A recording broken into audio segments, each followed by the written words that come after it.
ও আমার বাপজির, আমি আপনাকে বোঝাচ্ছিলাম, চলে না গিয়ে যাওয়া যাক। বারবার করে একটা বার বলছি, অনেকে আমরা মুখে দাঁড়িয়ে রাখি না। এবার বলবেন হুজুর আমি নামাজ পড়ি না, মুখে কেন দাঁড়িয়ে রাখবো? আমি বারবার করে বলছি, অনেকে বলবেন হুজুর আমি নামাজ পড়ি কিন্তু দাঁড়িয়ে রাখতে পারি না। তার কারণ হলো একটা, আমি দাঁড়িয়ে রাখলে অন্য অন্য ধর্মীয় ভাইরা থাকে, আমার তো সমস্যা হয়, আমার সমস্যা হয়। আপনি কি একটা বার চিন্তা করে দেখেছেন, যাদের দেখে দাঁড়িয়ে রাখতে তোমার সমস্যা হয় তাদের ধর্মগুরুর দিকে তাকিয়ে দেখো, আমাদের চাইতে তাদের দাড়িটা আরো। আমি ফের বলছি, লক্ষ্য করে দেখা যায়। এবার আপনি কোনো ব্যক্তিকে বলবেন দাড়ির সমস্যা, হ্যাঁ আমরা ইন্টারনেটে দেখতে পাচ্ছি দাড়ি ধরে অপমান করছে, এটা আমরা দেখতে পাচ্ছি, এটা আমরা বুঝতে পারছি। কিন্তু আমি আপনাকে বারবার করে একটাই কথা বলছি, রাস্তা দিয়ে চলতে গিয়ে অ্যাক্সিডেন্ট হয়ে মারা গেছে আপনি দেখেছেন, তা বলে কি রাস্তাতে ওটা জীবনের মতো বন্ধ করবেন? কোথায় কি হচ্ছে এটা ভিন্ন ব্যাপার, ধর্ম আমাকে পালন করতে হবে। আমি যখন কলেমা পড়েছি, কে আমাকে মারবে কে আমাকে কাটবে এ চিন্তা ভাবনা আমি করেই তো কলেমা পড়েছি। কলেমা পড়লে হয়তো আমার চাকরির কাগজটা হয়তো রিজেক্ট হয়ে যাবে, মুসলমান পরিচয় দিলে আমার কাজের টাকাটা হয়তো আটকে যাবে, আমি মুসলমান পরিচয় দিলে আমার হয়তো অন্য জায়গায় সমস্যা হবে। এত কোনো চিন্তা করে তো আমি কলেমা পড়েছি। তবে বান্দা জেনে রেখে দাও, আল্লাহ নবী হাদিস শরীফে বললেন, ও আমার উম্মাতেরা জেনে রেখে দাও, পৃথিবীর জমিনে তোমরা বেঁচে আছো, তবে তোমাদের কাছে একটা হাদিস আমি শুনিয়ে গেলাম। পৃথিবীর জমিনটা হলো অসিজনুল মুমিনিন ও জান্নাতুল কাফিরিন।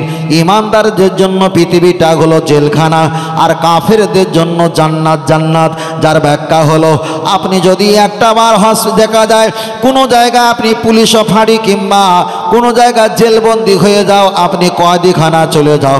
কয়েদিখানা চলে গেলে আপনার বাড়ি পরিবার আপনাকে খাবার দেবে, আপনি সেটা নিজের স্বাধীনতায় খেতে পারবেন না। পুলিশ বাবুরা চেক করবে, লাংলাবে, খুলবে, ঢেলবে, তারপরে আপনাকে খেতে দেবে। নিজের স্বাধীনতায় খাওয়া সম্ভব নয়। পৃথিবীটা ইমানদারদের মতো জেলখানা। আপনি একটা জায়গায় যাবেন, ইসলাম অনুমতি দিলে যেতে পারবেন। আপনি একটা জিনিস কাটবেন, ইসলাম অনুমতি দিলে কাটতে পারবেন। নিজের ইচ্ছায় কিছু করতে পারবেন না। ইসলাম যেটা আপনাকে বলবে, বারণ করবে, হ্যাঁ করবে, সেই লোকেশন ধরে আপনাকে ধর্ম পালন করতেই হবে। জোরে বলেন সুবহানাল্লাহ। আমি কি আপনাদের কাছে গল্প করছি বাবু? আমি ছোট ছোট করে বলছি, বাস্তবিক কথা বলছি। আমি চিল্লাচিল্লি করলে হয়তো হবে, তবে বেশিরভাগ ওটা ভ্যালিগুডের পানি হয় বলে, ওই জন্য আস্তে আস্তে বলছি, প্রয়োজনটাই হোক। ভাই মানেন না মানেন পরে ব্যাপার। বহু জায়গায় ওয়াজ করছি তো কন্ডিশন বুঝি, পরিস্থিতি বোঝা যায়। যেখানে রাস্তা খারাপ ধরে নেই এটা মুসলমান পাড়া, ইয়ার তো বুঝতে আমাদের বাকি নেই। হযরতদা আল্লাহ। ও আমার বাপজিরা, চলেন একটা বার এগিয়ে যাওয়া যায়, লক্ষ্য করে দেখা যায়। ফের আমি আপনাকে বলছি বাবা, আপনাকে ধর্ম পালন করতে হবে। আপনি তো সকালবেলা ঘুমের থেকে উঠবেন, আপনি কাজকর্মে যাওয়ার জন্য আপনি ফজরে কত সময় উঠবেন? 8টা, 7টা, 6টা আপনি উঠবেন, কিন্তু ফজরের আজান দেওয়া হয়। আপনি যদি তখন ওঠেন, ফজরের নামাজটা আপনার 2 রাকাত 4 রাকাত পড়া হয়ে গেল। আপনি কিছু নাস্তা পানি করে আবার যখন কাজে বার হয়ে যাবেন, আপনাকে দুপুরের সময় 1টা 1:30টার সময় কিছু খেতে লাগে। তখন যদি সুন্নাত বাদ দিয়ে ধরে নিলাম, আপনি যদি 4 রাকাত জোহরের নামাজটা পড়ে নাও, আপনার 5 মিনিট 7 মিনিট চলে গেল। আপনি আবার বিকালবেলা চা খেতে বার হলেন, তখন ওই টাইমটা যদি 4 রাকাত নামাজ পড়ে নাও, আপনার আসরটা হয়ে গেল। সন্ধ্যার সময় একটু হাত মুখ ছেড়ে দিয়ে শুকনো মরিয়া চপ পেঁয়াজি নিয়ে একটু চা খাবার দোকানে চলে আসেন, তখন তো 3 রাকাত মাগরিব পড়লে আল্লাহর ইবাদত হয়ে গেল। রাত 12টা 1টা কিংবা 11টা 10টা আপনি শেষ রাতের দিকে তো বাড়িতে ফিরবেন সারাদিন পরে। বাড়িতে এসে গোসল করলেন, জামা পাল্টালেন, পরিষ্কার হলেন, পরিপাটি হলেন, আপনি খানা পিনা খেলেন, সব হক আদায় করলেন। কিন্তু 4 রাকাত যদি আপনি এশার নামাজটা পড়ে নিতেন, তাহলে একদিকে দুনিয়াদারি হয়ে যেত, অপর দিকেও দিনদারও হয়ে যেত। জোরে বলেন সুবহানাল্লাহ। যারা ডাক্তার বাবু আছে তারা ভালো বলতে পারবে। আপনি যদি ডাক্তার বাবু বাবু হও, আপনার কাছে যদি কোনো মুসলমান পেশেন্ট আসে, আপনি তাকে বলবেন বাবা এইটা হলো সকালে খালি পেটে নয়, ফজরের নামাজ পড়ে ফার্স্ট সকালে খেয়ে নেবেন, তাহলে নামাজে দাওয়াত দেওয়া হয়ে গেল। আপনি বলবেন এটা দুপুরে খাওয়া দাওয়ার পরে, এটা না বলে জোহরের নামাজ পড়ে খাওয়া দাওয়ার পরে এই বড়িটা আপনি খেলে জোহরের নামাজে দাওয়াত দেওয়া হয়ে গেল। আপনি যদি বলতেন বাবা আপনি এটা বিকালে দেখা যায় দুপুর সন্ধ্যাবেলা আপনি মাগরিবে নামাজের পরে এই ঔষধটা খাবেন, মাগরিবে দাওয়াতটা দেওয়া হয়ে গেল, রাত্রিবেলা সবার সময় এই ঔষধটা খাবেন, এটা না বলে যদি বলতেন এশার নামাজ পড়ে খাওয়া দাওয়ার পরে আপনি যখন ঘুমানোর আগে এই ঔষধটা খাবেন, তাহলে দুটো কথা যদি জড়িয়ে দেওয়া হয়, তাহলে এখানে বসেও যেমন ধর্ম প্রচার করা হচ্ছে, ডক্টরের চেম্বারে বসে বসে একজন মুসলমান ইমানদারকেও নামাজের তালিম দেওয়া হবে। তাহলে এখানে তো ইসলাম শান্তি, দুনিয়াদারি হলো দিনদার হলো, এটাই হলো ইসলাম একমাত্র শান্তি ধর্ম। জোরে বলেন সুবহানাল্লাহ।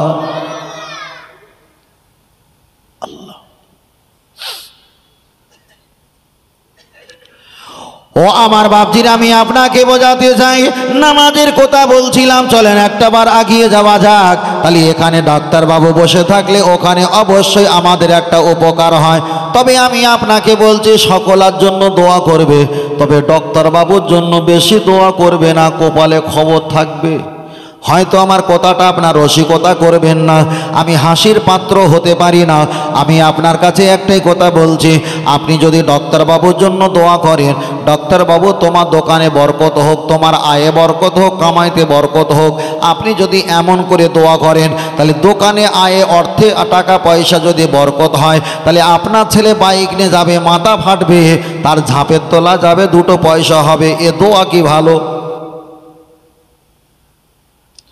ডাক্তারবাবু যিনি ঔষধ দেবে তিনিও তো বলবে এই ঔষধের বিনিময়ে রোগীটা যেন আমার কাছে আর না আসে, আল্লাহ এনাকে সেবা দান করবে, তবেই তো ডাক্তারবাবু ইমানদার বলে গণ্য হবে। তবে ডাক্তারবাবু যদি দেখা যায় একটা কমা দামের বড়ি দিয়েছে 6 টাকা দাম, আর দেখা যায় 5 টাকার বড়ি ছিল, ওটা দিলে কাজ হতো, বড়ি বিক্রি করার জন্য আর মুনাফাও নেওয়ার জন্য, কমিশনে নেওয়ার জন্য ডাক্তারবাবু যে এতটা আপনার ময়দা আটা গলি দেখা যায় বড়ি ট্যাবলেট দিয়েছে, ক্যাপসুল দিয়েছে, এটাই যদি তার মনোভাব খারাপ হয়, এটাই তো শরিয়াতে হারাম, চলবে না, চলবে না। ও আমার দাদু ভাই, আপনাদের এলাকায় কাছাকাছি পেট্রোল পাম্প আছে, এটা ভালো, যারা পেট্রোল বিক্রি করে লোকালয় গ্রামে 1 কেজি পেট্রোলের দাম হলো দেখা যায় 105 টাকা, আর দোকানে যদি দেখা যায় পেট্রোল পাম্প যদি 105 টাকা হয়, যারা লোকালে বিক্রি করে 700 গ্রাম সলপিন দেয় আর 300 গ্রাম পেট্রোল দেয়, ওতে রং মাখিয়ে ওজনে কম এবং দামে বেশি নেয়। রসুল বলেছে এটা কাস্টমারকে ঠকানো, এটাই হলো হারাম, চলবে না। আবার অনেকে গোস্ত বিক্রি করে, ওতে লাল দেখা যায় সরিষার তেল মাখায়, একটু হলুদ মাখায়, আবার লাল বাল্ব জ্বালিয়ে দেয় কিংবা লাল পলিথিন টাঙায়। রসুল বলেছেন খরিদ্দারকে ঠকানো, এটাই কিন্তু হারাম, চলবে না। যারা মুদিখানা দোকানদারি করে আমি তাদের খারাপ বলছি না, আপনি চানাচুর বিক্রি করেন, বিস্কুট বিক্রি করেন, চানাচুর 1 কেজি বিক্রি হয়ে গেছে, লাস্টে আছে 100 গ্রাম 50 গ্রাম, আপনি ওটা আলাদা জায়গা ঢেললেন, নতুন প্যাকেট কেটে বয়েমটা ভর্তি করলেন, আর পূর্বের চানাচুর ঢালাটা আপনি মুখের উপরে দিয়ে আর প্যাকেট দেখেই বলছেন ভাই এক্ষুনি কেটেছি, এটা টাটকা। রসুল বলছেন ও হারামা হারামাগো, চুল পরিমাণ মানুষকে ঠকানোর কারণে হয়ে গেছে ব্যবসাটাই হারাম। চলেন আমি আপনার কাছে বোঝাতে চাই, লক্ষ্য করে দেখা যায় যারা সবজি বিক্রি করে ওতে রং মারে যাতে সবুজ রং কাঁচা প্রভাবটা আসে, রসুল বললেন ওটা চলবে না, ওটা হারাম। আল্লাহ নবী হাদিস শরীফে বলেছেন সেই জামানায়, আখিরি জামানায় দেখতে পাওয়া যাবে লা তাকুমুসা, আমার এক শ্রেণী উম্মতেরা ওরা দেবদেবী পূজা করে বেঈমান কাফের হয়ে যাবে। আমরা যারা এখানে বসে আছি আমরা তো দেবদেবী পূজা করি না, কিন্তু নবী বললেন সেই জামানায়, আখিরি জামানায় এক শ্রেণী মুসলমান ওরা দেবদেবী পূজা করে তাদের সাহায্য নিয়ে বেঈমান আর কাফের হয়ে যাবে। যদি বলেন হুজুর কেমন, আমি আপনার কাছে এবার উদাহরণটা দেই, একটাবার আগিয়ে যাও। অনেকে সবজি চাষ করে, আপনাদের এখানে সবজি চাষ হয় না, নদিয়া বিরোহী পার হলে অনেকটা সবজি মার্কেট বলে এবার দেখা যায় তবে লক্ষ্য করে দেখা যায় সবজি খেতে একদিকে পাখি, একদিকে বিড়াল, একদিকে কোটাস, একদিকে শিয়াল, একদিকে গরু, একদিকে ছাগল, ভেড়া, মুরগি, হাঁস, অনেক পক্ষীগুলো এসে সবজিগুলো ক্ষতি করে দিয়ে ওরা চলে যায়। আপনি দুটো তিনটে বিচুলি নিয়েছেন, ডান হাত বানিয়েছেন, বাম হাত বানিয়েছেন, মাথা বানিয়েছেন, একটা চেহারা বানিয়ে লম্বা একটা জামা পরিয়ে আপনি পিছনে একটা লাঠি কিংবা ঠেকো বাঁশ দিয়ে ক্ষেতের মাঝখানে বসিয়ে দিয়েছ। যত পাখি আসে ওই ফুলের মতো সবজি খেতে বসার জন্য, ওরা মনে করে মালিক দাঁড়িয়ে আছে, যাওয়া যাবে না, এটা আমাদের অসম্ভব ক্ষতি হতে পারে। তাহলে আপনি যে একটা ক্ষেতের মাঝখানে দেবদেবী বানিয়েছেন, তার জামা পরিয়েছেন, মাথা হাত পা ঠ্যাং বানিয়েছেন, তাহলে একটা শূকর যদি 50 কেজি হয়, শূকর যদি 50 কেজি, ওটা যদি হারাম হয়, আর 5 কেজি যদি শূকরের বাচ্চা হয়, ওটা হারামের বাচ্চা, হারাম। আপনি একটা দেবদেবী বানিয়েছেন অন্য ধর্মীয় ভাইয়েরা, ওটা আমাদের জন্য নাজায়েজ, হারাম। আর আপনি ছোট একটা খড় দিয়ে বিচুলি দিয়ে ক্ষেতের মাঝখানে দেবদেবীকে বসিয়েছেন, ওটাও তো হারামের বাচ্চাই, হারাম। তাই রসুল বলেছেন সেই জামানায়, আখিরি জামানায় এক শ্রেণীর উম্মাতেরা দেবদেবীদের নিয়ে সাহায্য নেবে, তাদের সাহায্যে দুনিয়া কামিয়ে আমি আল্লাহ আমাকে ভুলে গিয়ে বেঈমান কাফের হয়ে ওরা জাহান্নামে যাবে। তাহলে যারা সবজি চাষ করে কিংবা ধান খেত চাষ করে, এমনই আমাদের সমাজে হয় না, হয় না? ভাই আমি প্রথম থেকে এই পর্যন্ত আমি যা বলছি, আমি আফগানিস্তান, পাকিস্তান, দুবাই, আহমেদাবাদ, গুজরাট, কানপুর, নাগপুর করছি না, শুধু বলছি বাস্তবিক কিছু কথা আমি আপনাকে শোনাচ্ছি যাতে আপনার ঈমান বাঁচে। বাস্তবিক কথা। চলেন, আল্লাহু আকবার। আল্লাহ দেখবেন কবিতা লিখলে যা নাম্বার না পাওয়া যায়, বাক্য রচনা করলে নাম্বারটা একটু বেশি পাওয়া যায়।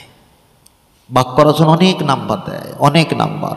চলেন, ও আমার বাপজিরা, আমি আপনাকে বোঝাচ্ছিলাম এবার আমাদের কাছে চলে আসছে রমজানুল মোবারক মাস।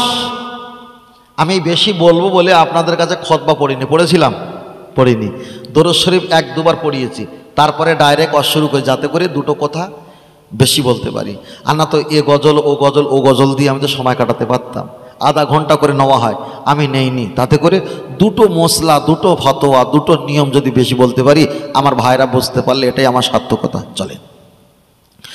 চলেন আমি আপনাকে বলছি, আমাদের কাছে রমজান মাস চলে আসছে, আমাদের কাছে কিছুদিনের মধ্যে, কি অল্প সময়ের মধ্যে রমজানুল মোবারক মাস চলে আসছে। এখানে যারা আমরা বসে আছি, আমরা রমজান মাসে ইনশাআল্লাহ রোজা রাখবো। দিনের বেলা বেশিরভাগ পুরুষেরা ফাঁকি দেয়, ওরা দিনের বেলা রোজা রাখে না। আমার মায়েরা, বোনেরা, চাচি, আম্মারা, বেশিরভাগ পুরুষের চাইতে মায়েরা বেশি রোজা রাখে।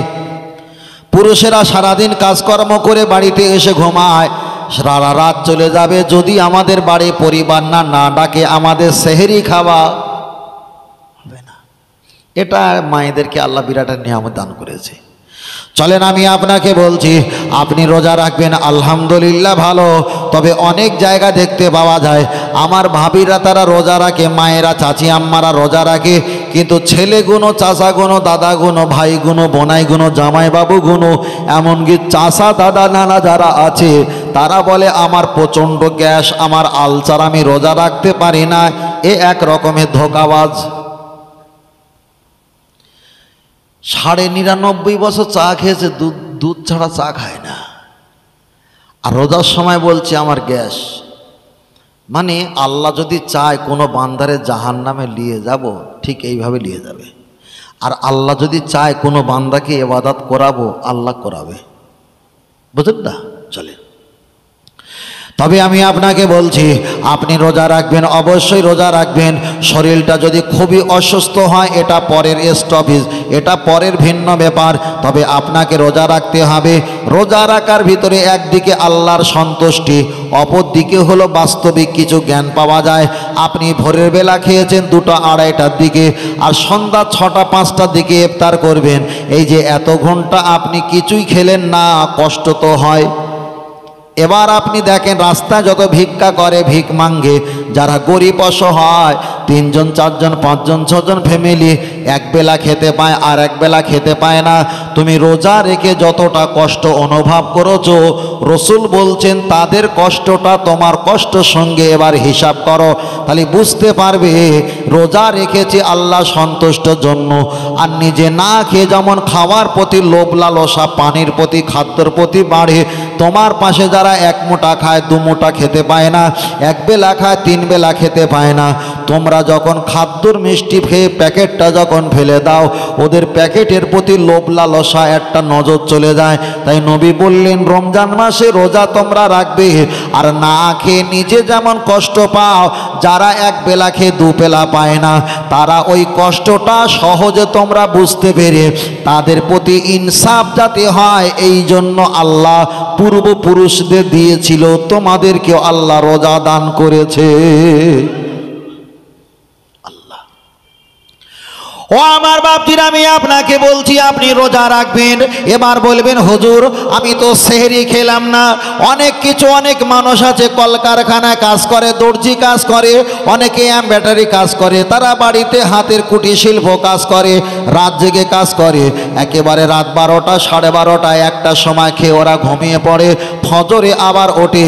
ওরা সেহরিটা খাবার আর পূর্ণাঙ্গ সময় পায় না, ওরা তো ওইটাই সেহরি মনে করে খায়। তবে আপনি যদি ভোরের বেলা কিছু যদি না খান, নিয়াত যদি করেন আমি রোজা রাখবো আগামীকাল, আপনার রোজা হয়ে যাবে।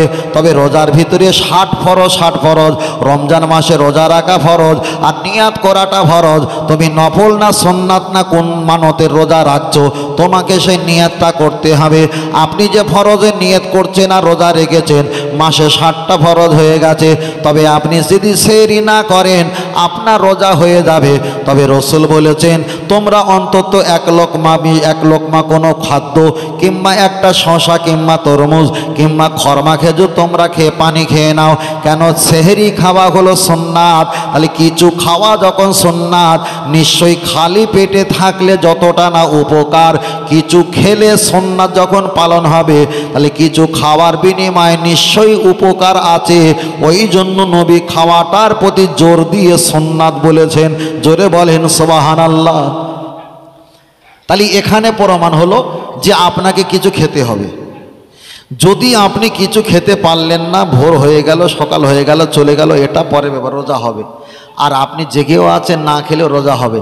কিন্তু কিছু খাওয়া যখন সুন্নাত বলেছে, নিশ্চয়ই আমার নবী যা বলে সত্য বলে এবং উপকারের জন্য বলে।